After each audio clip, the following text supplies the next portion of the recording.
Posada San Antonio is a small inn in the Colombian colonial town called Villa de Leyva. It is a family-run business open since 2004. Just like hotels around the world, the pandemic turned this hotel's future upside down. But Colombian owner William Buitrago says he has lived this uncertainty before. I've lived through those times when we had to wait and see if the guerrillas would give us permission to travel during Easter week. Now it's the government and not the guerrillas. Colombia has lived through more than half a century of armed conflict. When things were at their worst in the 80s and 90s, it was impossible to welcome foreign travelers. Fears of kidnappings, extortions, and stories of violence from guerrillas or narco-traffickers kept many people away from the beautiful landscapes and experiences the country had to offer. Over the past decade before the pandemic, things had turned around. Tourism began to grow, and places like Villa de Leyva were booming. This small colonial town is just a 3-hour drive from Bogotá. Many travel writers call Villa de Leyva the perfect day trip or weekend getaway for locals and international visitors alike.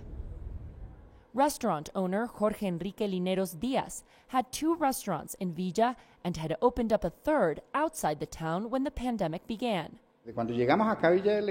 When we arrived in Villa, we worked very hard to position our brand because in Villa de Leyva, there is a lot of competition. There were about 400 restaurants here before the pandemic. A year after the pandemic started, and the government says they don't just want to restore tourism, but reinvent it. Colombia wants to become an example of sustainable tourism with positive social and environmental practices. But that seems a distant dream. Both owners say the lockdowns and the high rates of infections, despite such efforts, make their future harder to predict.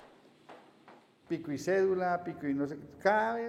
are restrictions with IDs, something new always comes up, or early closing at 8 p.m. or 10 p.m.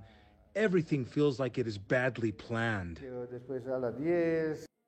According to a study by data analysis firm Global Data, flights to South America went down by 50% in 2020 and aren't expected to go up again until 2022. Michelle Begue, CGTN, Villa de Leyva, Colombia.